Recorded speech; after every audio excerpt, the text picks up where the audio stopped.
Cryptography అంటే ఏదో complex maths పెద్ద పెద్ద అల్గోరిథమ్స్ అని భయపడకండి. సింప్లిఫై చేసి చెప్పడానికి నేను ఉన్నా కదా.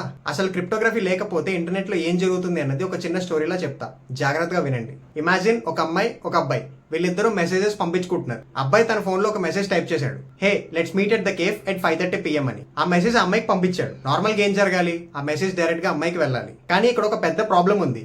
మన ఇంటర్నెట్ అనేది డైరెక్ట్ పైప్ కాదు కదా. మనం పంపించే ప్రతి డేటా ప్రతి మెసేజ్ మన ఫోన్ నుంచి ఫస్ట్ రౌటర్ కి, రౌటర్ నుంచి ISP కి, ఆ తర్వాత రకరకాల సర్వర్స్ దాటి ఫైనల్ గా డెస్టినేషన్ కి రీచ్ అవుతుంది. ఓకే, అసలు ఇప్పుడు క్రిప్టోగ్రఫీ లేకపోతే ఏం జరుగుతుందో చూద్దాం. Threat 1, sniffing the silent observer. ఇప్పుడు అబ్బాయి మీట్ మీ అనే మెసేజ్ పంపినప్పుడు అదే వైఫై సిగ్నల్ కి కనెక్ట్ అయిన హ్యాకర్ ఎవరైనా సరే ఆ మెసేజ్ ని ఈజీగా చూడగలుగుతాడు. దీన్నే ప్యాకెట్ స్నిఫింగ్ అంటారు. క్రిప్టోగ్రఫీ లేకపోతే అబ్బాయి పంపిన మెసేజ్ ప్లెయిన్ టెక్స్ట్ లో వెళ్తుంది. హ్యాకర్ మనోడు పంపించిన మెసేజ్ చాలా ఈజీగా చదువుతాడు. ఇంకా వాళ్ళకి ప్రైవసీ ఎక్కడ ఉంది?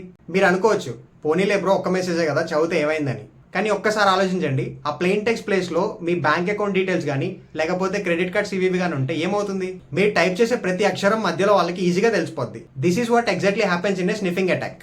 Threat 2, tampering and man in the middle. Hacker అంటే ఓన్లీ చూసి వదిలేసే రకం కాదు కదా. Here comes the second and most dangerous problem, tampering. దీన్నే man in the middle attack అని కూడా అంటారు. ఇప్పుడు ఆ హ్యాకర్ మెసేజ్ ని చదవడమే కాదు, చేంజ్ కూడా చేయగలుగుతాడు. ఫర్ ఎగ్జాంపుల్, అబ్బాయి పంపించిన మెసేజ్ అమ్మాయికి వెళ్ళక ముందే మధ్యలో మనోడు కొన్ని చేంజెస్ చేస్తాడు. Let's meet at the cafe at 5:30 అనే మెసేజ్ ని let's meet at the cafe at 8:30 అని మెసేజ్ గా మారుస్తాడు. పాపం ఆ అమ్మాయి ఆ మెసేజ్ అనేది అబ్బాయి దగ్గర నుంచి వచ్చిందని అనుకుంటుంది. కానీ మధ్యలో కాంటెంటే మారిపోయిందన్న విషయం ఆ అమ్మాయికి తెలియదు. దీన్ని మన సాఫ్ట్వేర్ ఇంజనీరింగ్ టర్మ్స్ లో మారుద్దాం. ఫర్ ఎగ్జాంపుల్, మీరు కామర్స్ లో 500 పెట్టి ఒక ఐటమ్ పర్చేస్ చేశారు. ఇప్పుడు కామర్స్ యాప్ మీ బ్యాంక్ కి 500 ట్రాన్స్ఫర్ చేయమని చెప్పి ఒక API రిక్వెస్ట్ పంపిస్తుంది. దాన్ని మధ్యలో హ్యాకర్ చేంజ్ చేసి 500 ప్లేస్ లో 50,000 ట్రాన్స్ఫర్ టు దిస్ అకౌంట్ అని చెప్పి చేంజ్ చేసి సర్వర్ కి పంపిస్తే ఆ సర్వర్ కి ఏం తెలుసు ఎగ్జాక్ట్ గా రిక్వెస్ట్ అనేది కామర్స్ వెబ్సైట్ నుంచి వచ్చిందని? ఇక్కడ సర్వర్ అమాయకురాలైనా బొక్కబడేది మాత్రం మనకే కదా. థ్రెట్ నెంబర్ 3, ఇంపర్సనేషన్ అంటే వేరొకరిలా నటించడం.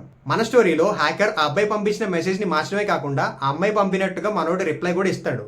Yes, I will meet you in the park, please bring your expensive watch అని. ఆ అబ్బాయి ఆ మెసేజ్ చూసి నిజంగా తన గర్ల్ ఫ్రెండ్ మెసేజ్ చేసిందేమో అనుకుని ఆ వాచ్ తీసుకుని వెళ్తాడు. తీరా అక్కడికి వెళ్ళాక చూస్తే ఎదురుగా గర్ల్ ఫ్రెండ్ ఉండదు, హ్యాకర్ ఉంటాడు. రియల్ వరల్డ్ లో ఇది ఎలా జరుగుతుంది? ఫర్ ఎగ్జాంపుల్, మీరు మీ బ్రౌజర్ లో HDFCbank.com అని వెబ్సైట్ టైప్ చేస్తారు. కానీ మధ్యలో ఉన్న హ్యాకర్ ఒరిజినల్ వెబ్సైట్ కి తీసుకెళ్లకుండా తను తయారు చేసిన ఫేక్ వెబ్సైట్ కి రీడైరెక్ట్ చేస్తాడు. మీరు ఆ ఫేక్ వెబ్సైట్ ని నిజమైన వెబ్సైట్ అనుకుని మీ యూజర్ నేమ్, పాస్వర్డ్ అన్ని ప్రొవైడ్ చేస్తారు.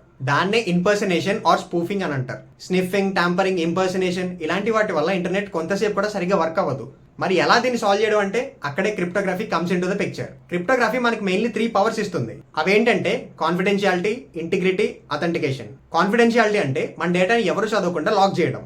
మధ్యలో వచ్చిన హ్యాకర్ ఇన్ కేస్ ఆ మెసేజ్ ని చదవాలి అనుకున్నా వాడికి గార్బేజ్ వాల్యూస్ తప్ప ఇంకేం కనబడవు. Next one, integrity. ఒకవేళ హ్యాకర్ డేటాని మధ్యలోనే చేంజ్ చేయాలని చూస్తే ఆ లాక్ బ్రేక్ అయిపోయి రిసీవర్ కి ఈజీగా తెలిసిపోద్ది.